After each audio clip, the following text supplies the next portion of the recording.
The Force is often presented as a neutral field of energy, or a moral compass that guides the worthy. The deeper truth is less comforting. The Force's mythology and the institutions built around it have repeatedly concentrated authority, legitimized violence, and obscured who pays the cost. That matters because calling something mystical or inevitable hides choices about who controls training, who decides when Force is used, and which sacrifices are accepted as necessary.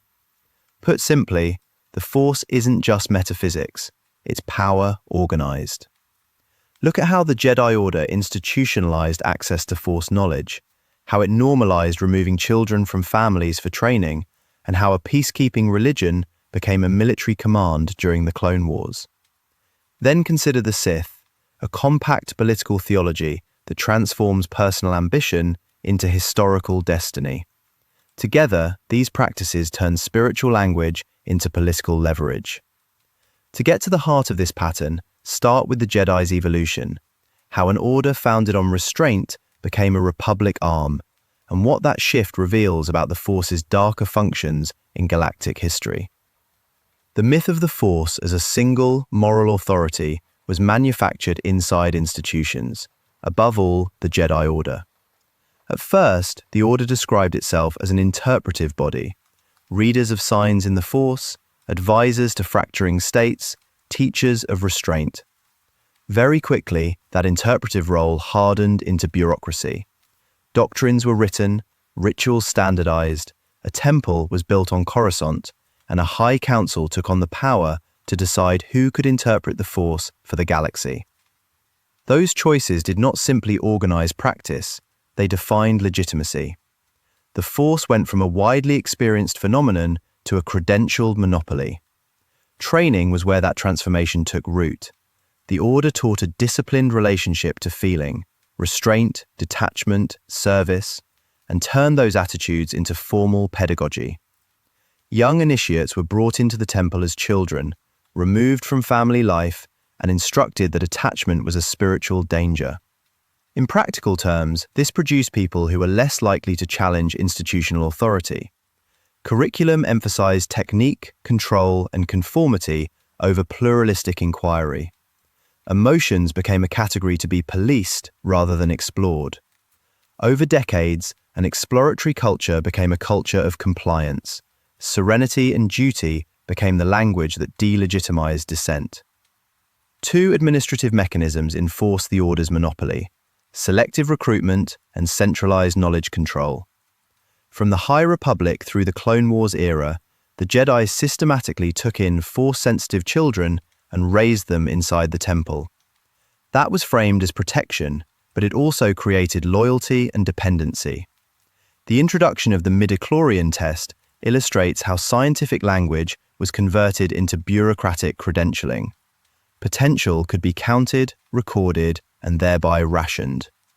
When ability becomes a certificate, access can be regulated. At the same time, temple archives and canonical teachings sidelined other traditions.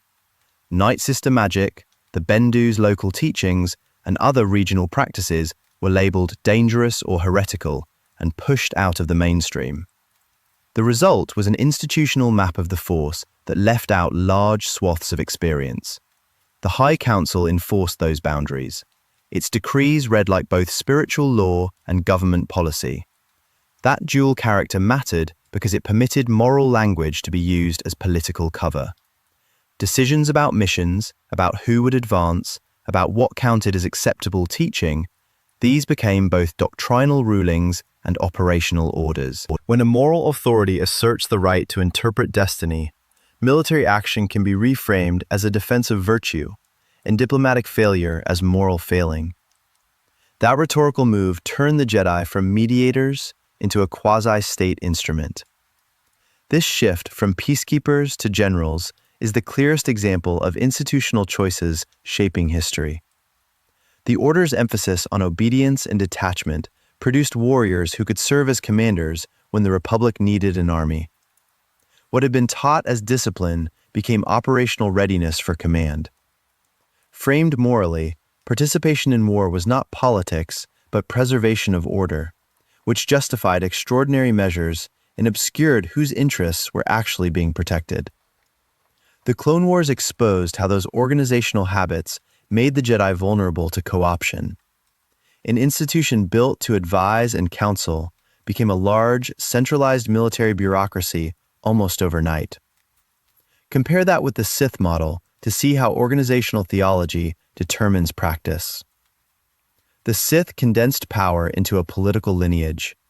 The rule of two concentrated metaphysical right into a master and an apprentice, where training was also a test of ambition and ruthlessness. Unlike Jedi doctrine, which valorized restraint, Sith pedagogy rewarded domination and internal competition. Myth and prophecy in the Sith tradition served to legitimize personal conquest rather than communal duty. That compact, secretive structure made the Sith efficient at seizing control, because metaphysical claim and political monopoly overlapped directly. Who held power was who had the right to rule. Despite their differences, both orders turned spiritual language into instruments of social control. The Jedi presented a universal code and policed deviation. The Sith offered a teleology that justified power in a few hands. Ritual, doctrine, and the pedagogy of each group translated personal force skill into institutional authority. Where such translation is monopolized, predictable consequences follow. Centralized interpretation rewards conformity, enforces exclusion, and hides the material costs of its actions. Children raised apart from families, local traditions erased, civilian lives counted as acceptable sacrifices for a supposedly higher moral aim. Concrete failures show how those structures shaped outcomes. Institutional reputation overruled justice in trials and decisions where protecting the order mattered more than addressing internal contradictions. Secrecy and a culture that discouraged open questioning allowed personal secrecy to fester into systemic blind spots.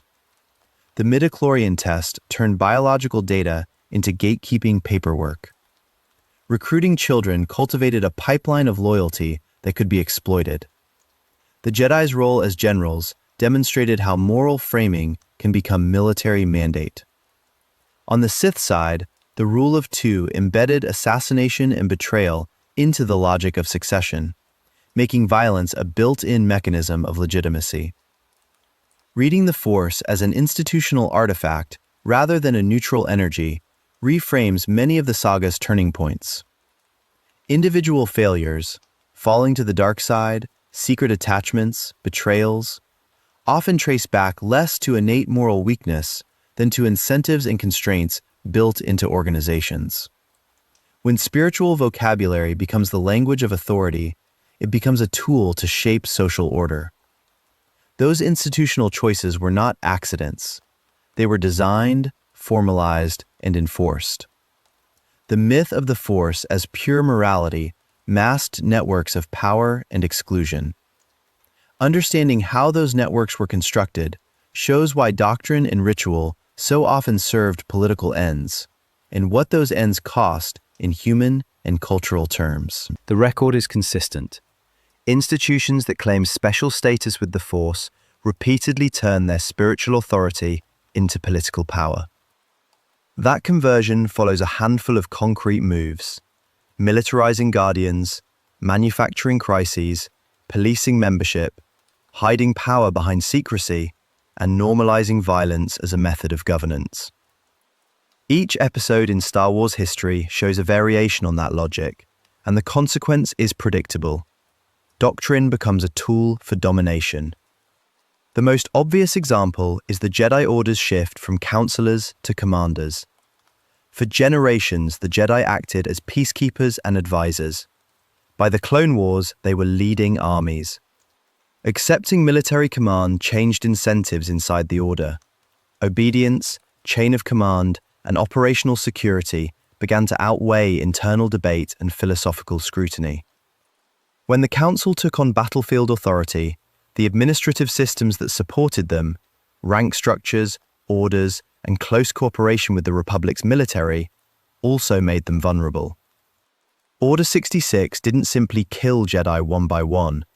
It exploited an existing fusion of religious credential and state force. Once spiritual leaders are embedded in the machinery of war, that machinery can be redirected against them.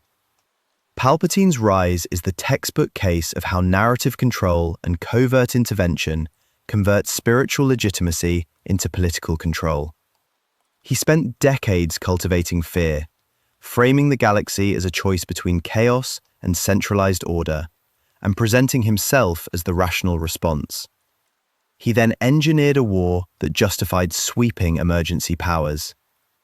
Behind the public narrative were concrete deceptions, false flag attacks, a manufactured separatist movement, and the secret commissioning and delivery of a clone army through forged or obscured chains of command. The result was not accidental abuse. It was a deliberate campaign to use the veneer of legitimacy, security, balance, justice, to remold institutions from the inside. Look further back and you see a related pattern in the Old Republic conflicts. Doctrinal purity used as a pretext for purges and cultural domination. Leaders like Exar Kun and Revan reframed entire peoples and movements as existential threats, and then justified extreme measures against them. The Sith institutionalized that logic with the rule of two. Whether read as strategic ruthlessness or cynical design, the rule of two made betrayal and assassination not crimes, but mechanisms of leadership. That institutional acceptance of murder as a tool turns interpersonal ambition into formal political practice. Advancement requires elimination, and so doctrine becomes a method of maintaining power. Control over who knows what and who can claim authority is another recurring lever. The Jedi practice of testing for midichlorians and recruiting children into the temple converted a biological marker into administrative gatekeeping. By removing Force-sensitive infants from their families and raising them inside a centralized institution, the Order built dependence and loyalty networks that could be mobilized politically. The Sith, by contrast, relied on secrecy, initiation rites, and cultic discipline to make membership exclusive and covert. Both approaches limit access to authority, one by bureaucratic absorption, the other by clandestine initiation. In both cases, control over information and membership becomes control over who can legitimately speak for the Force. Covert interventions and legal trickery show up at multiple scales. The clone army was commissioned and staged in secrecy, then presented to the Republic under legalistic pretexts that masked its true origins. The same playbook appears in personal manipulation, withholding critical information from Anakin, feeding him partial truths, and exploiting his fears and attachments turned an individual into a political instrument. When spiritual institutions or their proxies use secrecy as policy, personal relationships become battlegrounds. The human costs are concrete: betrayed mentors, children raised away from families, and communities labeled as threats and subjected to extermination, imprisonment, or displacement. Suppression of alternative Force traditions is the cultural side of the same pattern. Local practices, Night Sister traditions, witchcraft on isolated worlds, or regional cults, are portrayed as deviations and then marginalized or destroyed. Whether in legends where entire orders are erased, or in canon arcs where the Empire hunts down practitioners, the playbook is to delegitimize heterodoxy and then remove it. Once orthodoxy is tied to state power, pluralism becomes politically dangerous. Eliminating rival interpretations narrows the moral vocabulary available in public life and concentrates interpretive power in a few institutions that can then justify repression as doctrinal necessity. Those structural choices produce personal tragedies that are not merely individual moral failings. Anakin Skywalker's fall is often framed as destiny or personal weakness, but the same institutional features that enabled his turn appear everywhere. Training that discourages honesty, an ethic that treats attachment as an automatic disqualification, little recourse for grievances, and an overemphasis on secrecy and obedience. The Sith apprenticeship model flips the incentive structure. The apprentice's death is an expected outcome rather than a moral catastrophe. When organizations reward secrecy, escalation, and elimination, suffering follows predictably. Taken together, these episodes trace a clear structural problem. Spiritual authority becomes a lever for governance when it is formalized into institutions with legal power, military roles, or exclusive knowledge. When doctrine is given institutional force, it can be redirected to serve political ends, whether consolidation, suppression, or succession. The pattern is not a random series of corrupt individuals. It is a repeated institutional logic that ties sacred language to statecraft. That reframes familiar betrayals and massacres. They are not only scandals or character failures, they are symptoms of systems that mix spiritual legitimacy with centralized power, secrecy, and militarized enforcement. Recognizing those patterns matters for how the Force is imagined in universe. Reform isn't just a matter of replacing leaders. It requires changing recruitment, dismantling military ties, breaking secrecy monopolies, and restoring pluralism in Force tradition. Without those structural changes, the same moves, manufactured crises, gatekeeping, covert armies, and institutionalized violence, can be repeated under a different banner. The real subject here is how the Force, once framed as a spiritual power, became a practical instrument of state control. When the Jedi accepted military roles, classified authority, and exclusive legal privileges, their sacred language acquired legal force. That change, turning spiritual legitimacy into political power, reframes familiar events. The Clone Wars and the subsequent Purge stop looking like a series of rogue betrayals and start to look like the outcome you would expect from concentrating mystical authority inside a secretive, state-facing institution. This shifts responsibility away from sole figures and toward institutional design. Palpatine's rise wasn't just opportunism, it exploited specific structures. A council that answers in private, that commands armies, and that holds sealed archives creates a set of predictable vulnerabilities. Rumors of coups can be spun into justification for emergency powers. The normalization of Jedi soldiers makes military takeover less shocking, and opaque decision-making removes political accountability. That's why resignations and purges of leaders are cosmetic, unless the underlying legal and organizational links between spiritual prestige and coercive power are severed. Reassessing the Jedi matters because their wartime posture was an active cause of the catastrophe. By taking command authority in secretive practices, the Order traded a degree of neutrality for immediate political influence. Ahsoka Tano's split from the Order and Qui-Gon Jinn's skepticism become more than personal dissent. They model alternatives, less centralized, more transparent, more ethically flexible, that might have prevented catastrophic centralization. Those departures are not marginal quirks. They are early signals of what institutional alternatives look like in practice. The Sith are central to the structural picture as well. Their doctrines aren't merely personal vice dressed as philosophy. Apprenticeship systems that reward betrayal, the rule of two that concentrates succession in secrecy, and organizations like the Inquisitorius are architecture, deliberate designs to concentrate power and keep violent change possible. Palpatine shows how an actor versed in both political maneuvering and religious symbolism can weaponize mythical authority once it has institutional backing. When spiritual rhetoric becomes part of legal and military vocabulary, it can be used to legitimize mass incarceration, preemptive strikes, and wholesale purges, measures that would otherwise lack moral or political cover.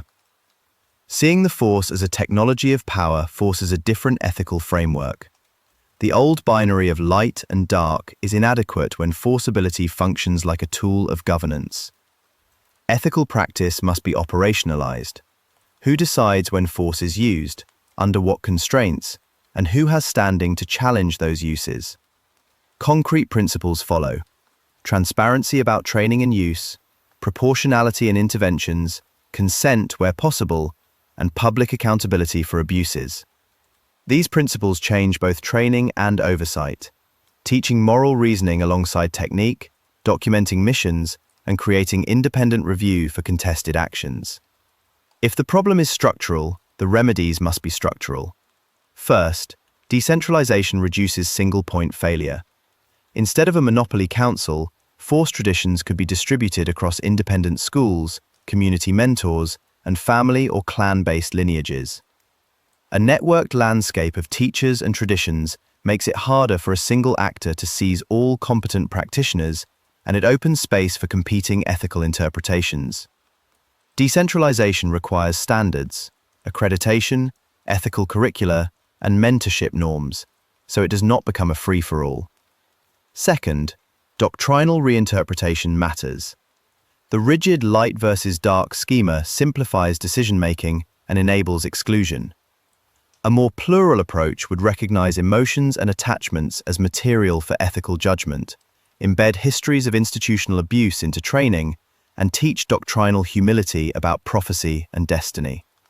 Incorporating Night Sister practices, independent adepts, and other cultural variations into recognized canon prevents those traditions from being stigmatized as heresy and instead makes pluralism the norm. Third, strip spiritual institutions of coercive state functions. That means no military command authority, no secret police powers, no exclusive legal exemptions. Spiritual schools would advise and train, but remain subject to civilian law. That requires enforceable oversight, independent judicial review of force operations, public accounting for sensitive records, whistleblower protections, and external monitoring bodies staffed by non-force users.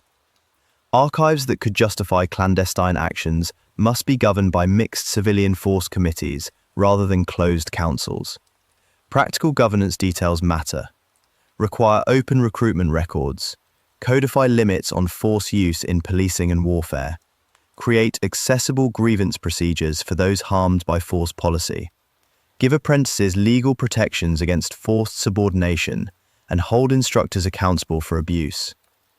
These are the kinds of bite-sized legal reforms that prevent prestige from translating automatically into unaccountable force. There are trade-offs. Broadening access risks poorly trained or ideologically driven cells. That danger means decentralization must come with professional standards. Accredited mentorship programs, staged training pipelines, and ethical certification. Phased reforms, first removing military roles, then opening curricula, then expanding oversight, reduce destabilizing shocks. The goal is not a romantic stateless ideal, but to break the automatic marriage of spiritual prestige and coercive power. At the individual level, these changes restore moral agency to force users and to civilians. Training that foregrounds ethical reasoning, transparency, and rights makes practitioners accountable rather than symbolic. Citizens gain real recourse when harmed, and dissenting figures can remain inside institutions instead of being forced out to preserve conscience. Protected spaces for doctrinal innovation would let the next Ahsoka or Qui-Gon reform from within. Taken together, decentralize, reinterpret, and constrain. These aren't abstract ideals. Each corresponds to concrete reforms. Multiple independent schools and mentorship networks. Curricula that teach moral complexity and include marginalized traditions. Legal limits on military and policing authority. Independent oversight bodies. Public records and whistleblower protections. Reading Force history this way moves the story away from fatalistic moral judgment and toward repairable policy choices. Heroes and villains begin to look like products of institutional design. That means responsibility can be placed where it belongs, on the rules, incentives, and laws that shape them, and it suggests a practical path to prevent sacred power from becoming a private lever of domination. The Force's mythology has long masked how spiritual authority became political leverage. The darker truth isn't that the Force itself corrupts, but that institutional designs turn sacred language into a shield for unchecked power. The remedy is concrete. Diversify training and mentorship. Build curricula that teach moral complexity. Legally limit military and policing roles. Create independent oversight and protect records and whistleblowers. Those steps undo the incentives that turned guardians into rulers and exiles into prophets. They restore real recourse for civilians, let dissenters pursue reform from inside, and make moral failure accountable instead of inevitable. Put simply, wonder doesn't require mythic immunity. If we decentralize, reinterpret, and constrain force-related power, we transform a narrative of fatalism into a framework of responsibility, and prevent sacred prestige from becoming a private lever of domination.